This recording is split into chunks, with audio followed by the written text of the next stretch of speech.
Hey guys, welcome back to my channel. তোমরা সবাই কেমন আছো? আশা করি ভালো আছো। তো সেদিনকার বাড়িতে আমরা যখন ঘুরতে গেছিলাম, একটা কাকাদের বাড়ি।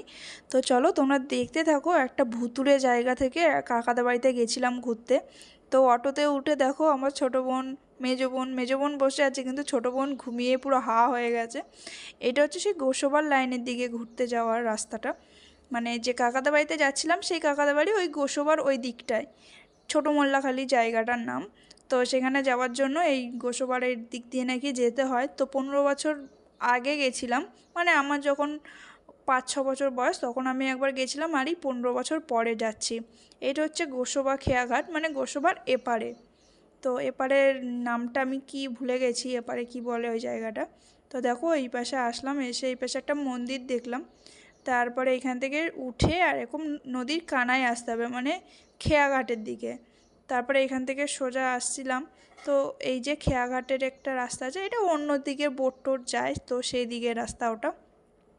আর এই যে দেখো সামনের দিকে এই যে বোন যাচ্ছে, মা। তো আমরা গেছিলাম, আমি, মা, বোন আর আমার হাজব্যান্ড গেছিলো। এইটা হচ্ছে যে খেয়াঘাটের এই ঢোকার রাস্তা। এই যে চারি সাইডে কয়েকটা দোকান আছে, আর ওই যে খেয়াঘাট। তো অনেক লোকজন আছে ওখানে, যে বোট আসার অপেক্ষায়।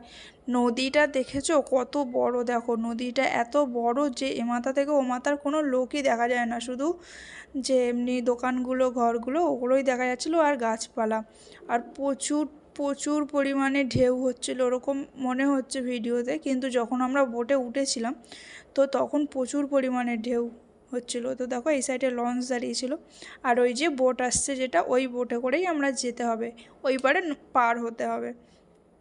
তো এই যে দেখো আস্তে আস্তে বলছে, আস্তে আস্তে আসছে। তো কত লোক, অনেক সময় অনেক বিপদের কারণেও বোট উল্টে যায়, অনেক মানুষ মারাও যায়। তো যারা এই দিকের লাইনে থাকে এদের এদিকে অনেক কষ্ট যাতায়াতের জন্য। এই নদীপথে যেতে হয়, নদীপথে আসতে হয়। আর এই যে বোট এসছিলো, তো 3-4টে বোট একসঙ্গে এসছিলো। তো কেউ কেউ বলছিল ওটা স্পেশাল খেয়া, আবার এটা বলছিল এটা এমনি নর্মাল। তো আমরা প্রথমে নর্মালেতে উঠেছিলাম, যে ওটা লেটে ছাড়বে, আর স্পেশাল খেয়াটা তাড়াতাড়ি ছাড়বে। তো আমরা আবার অন্য বোট থেকে উঠে আবার এই বোটে আসলাম। তো দেখো কি পরিমাণে ঢেউ হচ্ছে দেখো। আমি ফার্স্টে বসেছিলাম, মানে নৌকোর কানায় উঠে গেছিলাম, এত পরিমাণে ঢেউ হচ্ছিলো, নৌকো ভীষণ দুলছিল। তো অনেক মানুষ এরকমভাবেই যাতায়াত করে। তারপরে খেয়াঘাট থেকে উঠে এরকম গাড়িতে করে এসেছিলাম, ওটা দেখায়নি, কারণ প্রচুর পরিমাণে অন্ধকার ছিল, ভিডিও করার মতো পজিশান ছিল না। আর এই যে জায়গাটায় দেখো এসছি, একটা মোড় টাইপের। তো এইখান থেকেই আমাদেরকে যেতে হবে। আর এই যে ইঞ্জিন ভ্যান দেখতে পাচ্ছ, এইদিকে আর অন্য কোনো গাড়ি যায় না, এই ইঞ্জিন ভ্যানে করেই যেতে হবে। তো এই যে মা দাঁড়িয়ে আছে ব্যাগটা নিয়ে, এই জায়গাটার নাম আর কি? এই যে ইঞ্জিন ভ্যানের এইখানে আমরা যাব। তো এই জায়গাটা বলছিল কি জটিরামপুর নতুন রাস্তা নাকি জটিরামপুর একটা নতুন জায়গার নাম রাস্তা। বললো। তো দেখো যখন আমরা যাচ্ছিলাম, চারি সাইডে কোনো ঘর বাড়ি নেই, প্রচুর পরিমাণে অন্ধকার। আর ওই ইঞ্জিন ভ্যান যাচ্ছিলাম, আর এত প্রচুর পরিমাণে ইঞ্জিন ভ্যানের মানে বসে বসেই নাচ করছিলাম। যারা নাচ করতে জানে না, ইঞ্জিন ভ্যানে বসে থাকলে নাচ অটোমেটিক শিখে যাবে। তো তারপরে একটা দেখো খেয়াঘাটের ওখানে চলে আসলাম, মানে এমন জায়গায় যাচ্ছি সারা রাস্তায় কোনো ঘর বাড়ি নেই, পুরো ফাঁকা মাঠের মাঝখান থেকে ঢালাই রাস্তা। আর খেয়াঘাট আসলো, মানে 3টে নদী পার হয়ে তারপরে যেতে হয়।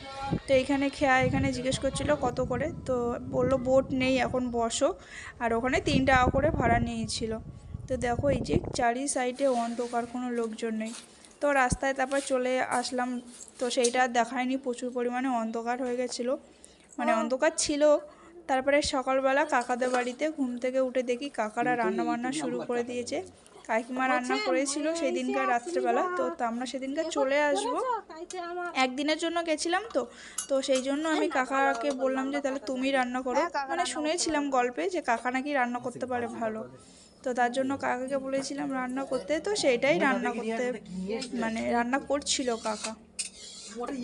এখানে এই যে বোনরা ওখানে বসে আছে, আমি একটু ওই ঘরের সামনে গেলাম তোমাদেরকে দেখানোর জন্য। তো দেখো সামনে পিচের রাস্তা ছিল, তো এত পরিমাণে গাড়ি যাতায়াত করে এখান থেকে, তো সব রকমের গাড়ি যায়। দেখো রাস্তাটা অনেকটাই খারাপ হয়ে গেছে।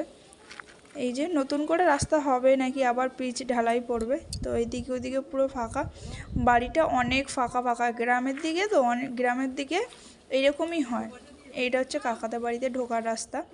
আর এই যে বোন গেছিলো ওই যে ওই দূরের দিকে, দেখো আমার হাজব্যান্ড বসেছিল গাছের তলায়, মানে এত পরিমাণে গরম, আর কারেন্ট ছিল না সেই টাইমটায়। এই যে কাকা রান্না করছে, এবারে মাংস রান্না করবে। তো আমি কাকাকে বলছিলাম কী রান্না করবে, তো কাকা বলছে যে দেখতে থাক আমি কী রান্না করি, তো দেখতে থাকো তোমরা। আজ ভিডিওটা যদি ভালো লেগে থাকে অবশ্যই লাইক কমেন্ট শেয়ার করে দিও। চা চা বিকালবেলা খাবো।